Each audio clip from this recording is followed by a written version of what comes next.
A brand new truck, fewer than 300 miles on the odometer, still smells like the showroom, and the engine is already ticking. Not a salvage title, not a high mileage work truck with a hard life behind it, a brand new full-size American pickup with a payment book still sitting in the glove compartment. That is happening right now. In 2026, in garages and driveways across the country, owners who did everything right, bought a truck from one of the most trusted brands in America, kept up with every oil change, followed the maintenance schedule, and are now sitting on a repair estimate somewhere between $4,000 and $12,000 that the warranty may or may not cover, depending on timing, depending on mileage, depending on what a service advisor decides to write on the work order. Here's what General Motors just announced: a new generation of V8 engines, $2.2 billion in investment, fresh technology, better efficiency. A clean start for one of the most iconic engine families in American automotive history. And here is what General Motors did not announce: a recall for the millions of trucks already on the road with the engine they are quietly walking away from. Let that actually register for a second. In March of 2026, General Motors confirmed that the 2027 Chevrolet Silverado and GMC Sierra will receive the new 6th generation small block V8, a 5.7 liter version reported as part of the Gen 6 small block family, a 6.6 liter version for heavy duty work, and in April, Chevrolet Performance revealed the 6.7 liter LS6 for the Corvette, 535 horsepower, dual fuel injection, new combustion and thermal management technology. The press release read like a company proud of what it was building, and maybe they should be proud. On paper, the new engine looks genuinely impressive. Better efficiency, cleaner combustion. Modern engineering applied to a platform that has defined what an American truck is supposed to be for decades. But there is a sentence buried inside that announcement that nobody from General Motors seemed particularly eager to explain out loud. Reports and rumors around dynamic fuel management in the 2026 Silverado created real confusion, but the larger issue is still clear. GM is preparing a new generation of V8 engines while many current owners are still dealing with the AFM and DFM legacy. What did get noticed by automotive publications, by independent shops, and by the owners who have been through this system firsthand is that the conversation around dynamic fuel management and its long-term cost to owners remains very much unresolved. And if you are wondering what dynamic fuel management actually is, and why so many owners, independent shops, and aftermarket companies are still focused on disabling or replacing it years after its introduction, stay with me, because this is where the story really starts. General Motors introduced active fuel management in 2007. The idea is genuinely clever. Under light driving conditions, the system deactivates 4 of the 8 cylinders. The engine runs on half its cylinders, burns less fuel. The numbers on the window sticker look better. On a test drive, the transition is nearly seamless. The engineering team earned their bonuses. General Motors kept installing versions of this system into the 5.3 liter and 6.2 liter V8 engines in the Silverado, Sierra, Tahoe, Suburban, Yukon, Escalade, and Yukon XL from that point forward. In 2019, they pushed it further. Dynamic fuel management was the upgraded version. More aggressive, more sophisticated. Instead of simply switching between 4 cylinders and 8, the new system could deactivate cylinders in up to 17 different patterns depending on driving conditions. 17. Nobody buying a truck asked for 17 cylinder patterns, but the engineering team was clearly very committed to this idea. And the failure reports started piling up in ways that were very difficult to explain away. Here is what happens mechanically. The cylinders that deactivate use specialized components called collapsible lifters. These lifters have to collapse and reactivate constantly as the system cycles between cylinder patterns. The oil pressure required to keep those lifters working correctly through that process is extremely precise. If the oil degrades slightly, if a change interval stretches a little, if temperature cycles are more aggressive than the engineers modeled, the lifter does not stay properly lubricated through the collapse and reactivation sequence. And then it collapses when it should not. When a lifter fails at the wrong moment, it does not fail quietly. Metal debris enters the engine oil, the oil circulates, the debris circulates with it. By the time a driver hears the tick on cold startup, that signals something is wrong. The camshaft lobes may already be damaged. The lifter bores may already be compromised. What started as a single failed component has become a systemic engine failure. A lifter replacement caught early, if the camshaft survived, runs between $4,000 and $8,000. If the camshaft is already damaged, that number climbs to $10,000, $12,000, sometimes higher. A full engine replacement is looking at $12,000 to $15,000 on a truck that someone bought specifically because they trusted it to last. Anyone who has been through that service appointment knows exactly how the conversation with the service writer goes. The careful language, the shoulder shrug, the estimate dropped on the counter like it is somehow your fault for not expecting this. If you have had that conversation, you already know precisely what I am talking about. And if you have not had it yet, but you own one of these trucks, pay attention to everything that follows. And this is where owners split into two camps. The ones who say every modern engine has problems and any mechanical system can fail, and the ones who say General Motors should have warned people years ago. Both of those camps have something worth saying. Where you land on that probably depends on whether you have had the conversation or not. Now, here is where this stops being about individual bad luck and starts being about something much larger, something documented, something that has been accumulating in complaint databases, federal court filings, and independent shop records for years. The 5.3 liter and 6.2 liter V8 engines with active fuel management and dynamic fuel management appear in Chevrolet and GMC full-size trucks and SUVs from 2007 through 2025, 18 years of production. Some of the most popular vehicles sold in America during one of the strongest periods of truck and SUV demand in automotive history. If you own a Silverado, Sierra, Tahoe, Suburban, Yukon, Escalade, or Yukon XL with a 5.3 liter or 6.2 liter V8 from that production window, you have this system. Not maybe, not depending on trim level, you have it. The complaint volume recorded with the National Highway Traffic Safety Administration for this specific failure mode is large enough to have become a serious legal service and ownership issue. Owner forms dedicated to this problem run to thousands of pages. Independent mechanics who specialize in GM trucks will tell you without hesitation that this is the single most common major repair they see on these vehicles. And the question that nobody at General Motors seems to be in any rush to answer is this: if the system performed as intended for long-term ownership, why are so many owners, independent shops, lawsuits, and aftermarket companies still focused on disabling or replacing it? Because this is where the paper trail becomes impossible to walk away from. The first lawsuits targeting the active fuel management lifter defect were filed as far back as 2016. By 2021, a consolidated class action lawsuit was pending in federal court in Michigan covering the 5.3 liter and 6.2 liter V8 engines across Silverado, Sierra, Tahoe, Suburban, Yukon, and Escalade models. The plaintiffs argue that General Motors knew about the defect, that internal technical service bulletins documenting the lifter failure mode went to dealership service departments, that owners were not notified, that repairs were not covered consistently under warranty, that people who bought trucks in good faith were handed repair bills for a problem that General Motors already knew existed. Read that again.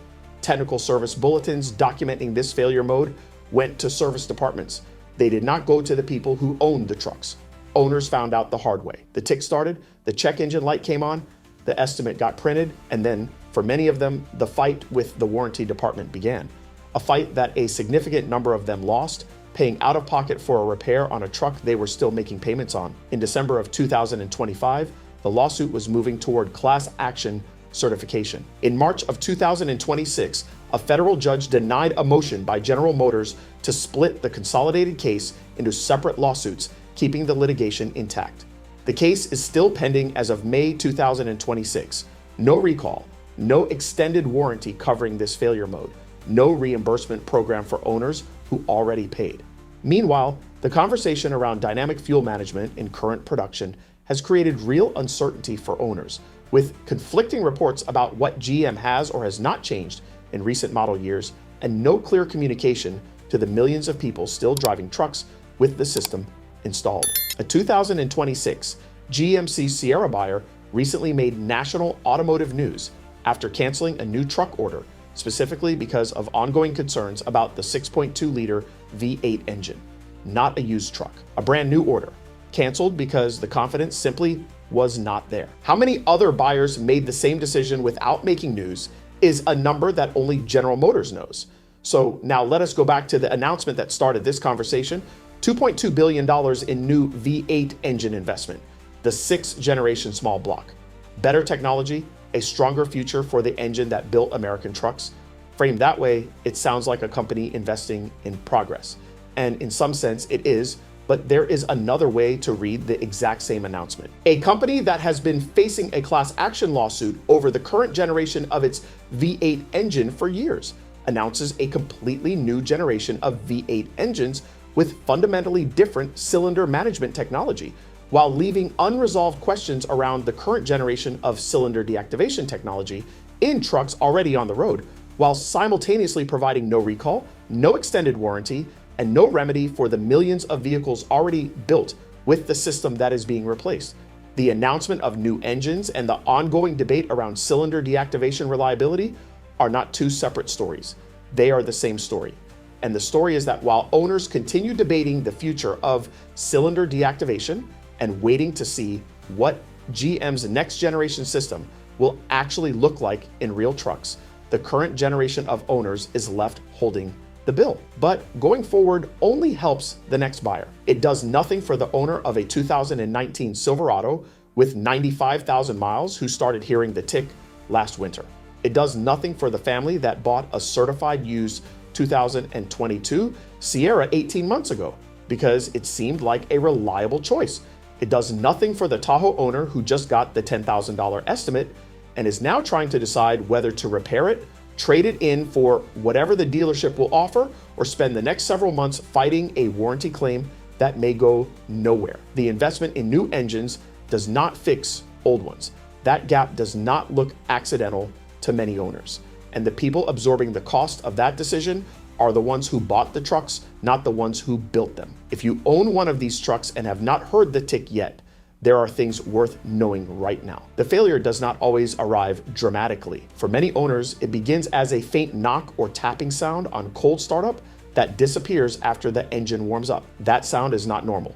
That is the lifter struggling during the first few seconds when oil pressure is still building after a cold start. A significant number of owners dismissed that sound for months, then for a year, then brought the truck in and got the estimate that reminded them they should not have waited. Cold start behavior on these engines is worth paying close attention to every morning, especially in colder climates where the oil takes longer to reach operating temperature. The aftermarket has been offering active fuel management and dynamic fuel management delete kits for years. The kits disable the cylinder deactivation system entirely and replace the collapsing lifters with conventional ones. The cost runs between $1,500 and $3,000, depending on the shop and the specific engine configuration. A significant number of owners have paid for this out of pocket, essentially buying a fix for a system they never asked for and never wanted. The fact that a substantial aftermarket industry exists specifically to solve this problem tells you something important about how widespread the situation actually is. If you take your truck to a dealership for any service, ask specifically about technical service bulletins related to the engine. These are not always volunteered. The information is available. The service department has access to it. You are entitled to know if there are documented issues with your powertrain. And if you received a repair estimate for this problem and paid it without any warranty support or dealer assistance, you are not the first person to have that experience, and you are not alone. The class action litigation in federal court exists specifically because an enormous number of owners went through exactly that situation. Whether that lawsuit ultimately produces any meaningful resolution for affected owners is a question the court has not yet answered. Now, for anyone looking at a new truck today, the situation is more complicated than the announcement suggests. The 6th generation engines coming in 2027 will have entirely different cylinder management architecture. On paper, that sounds like meaningful progress, but here is what brand new and unproven actually means in practice. The current generation V8 was considered sophisticated and well-engineered when it launched. Active fuel management won praise from automotive journalists. The efficiency numbers were real, and measurable. The system worked exactly as General Motors described in controlled conditions. And then real-world ownership happened. Real maintenance intervals, real oil quality variations, real temperature swings from Minnesota winters to Arizona summers. 18 years of data that told a very different story than the lab results. The 6th generation engine has not been through that process yet. It has been engineered, tested on dynamometers and proving grounds. Built with $2.2 billion of investment and the full engineering resources of one of the world's largest automakers. But it has not been owned for 6 years by a contractor in Wisconsin who drives 45,000 miles a year and sometimes stretches an oil change a few thousand miles past the recommended interval. It has not been through 10 consecutive harsh winters in the upper Midwest or 10 consecutive brutal summers in the desert Southwest. The long-term real-world data does not exist yet because the engine has not existed long enough in real owners' hands for that data to accumulate. That is not a reason to avoid new GM trucks. It is a reason to understand precisely what you are purchasing. You are buying an engineering promise, not an engineering track record. And given the history of the system this new engine is replacing, asking for proof before committing seems entirely reasonable. The buyer who canceled the Sierra order understood that. Whether you think they were right to walk away or overly cautious is a question worth answering honestly for yourself before you sign anything. Here's the part of this story that is getting almost no attention and that has real financial consequences for people on both sides of the used truck market. Pre-active fuel management General Motors 5.8 trucks are quietly becoming more valuable, specifically full-size Chevrolet and GMC trucks with the 5.3-liter V8 from the generation before active fuel management arrived, meaning roughly 2006 and earlier, carry a specific advantage. They do not have the failure mode.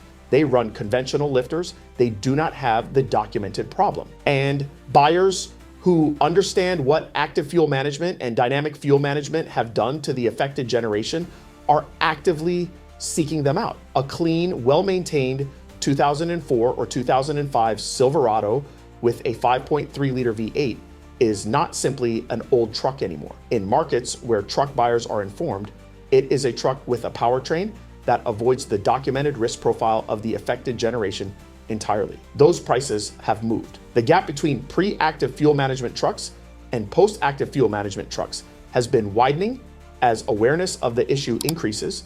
The same dynamic is playing out among buyers looking at the GMT 800 generation Tahoe and Suburban from the early 2000s.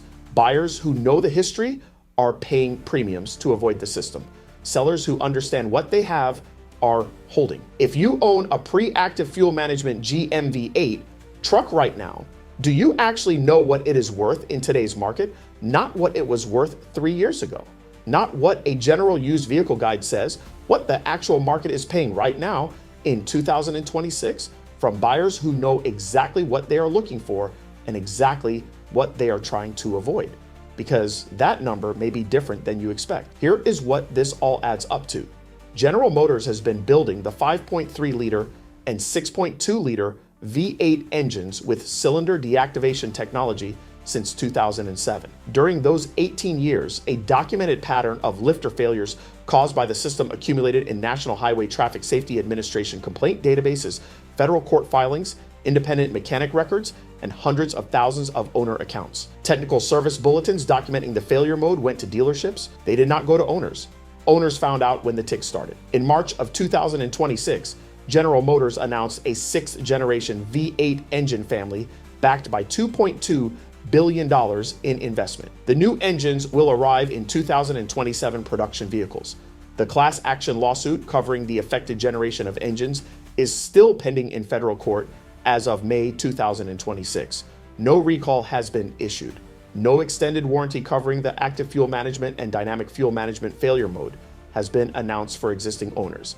The federal judge denied the motion to split the case in March. The litigation continues, and the people who have absorbed the cost of this situation are not shareholders or executives.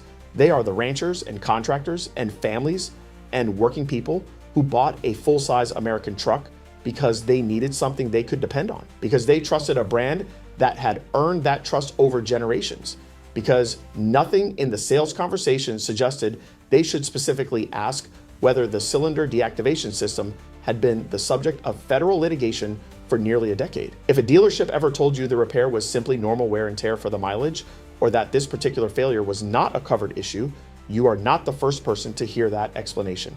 Not even close. General Motors announcing a new generation of engines is genuinely good news for future truck buyers. The investment is real. The technology looks promising. Competition in the full-size truck market benefits everyone who buys trucks. None of that is wrong. But the announcement of new engines does not retroactively answer the question of what is owed to the owners of the generation being replaced. That question is currently being argued in a federal courtroom in Michigan. It has been argued there in various forms since 2016, almost a decade. A lot of people are still waiting for an answer. Some of them have been waiting since the first time they heard the tick on a cold morning, looked up what it meant, and realized they were not alone. This is where things stand. May 2026, $2.2 billion going into new engines for future buyers, a class action still in federal court for current ones, millions of trucks on the road with the system that quietly left the building, and a cost that ranges from nothing for the ones who got lucky to $15,000 or more for the ones who did not.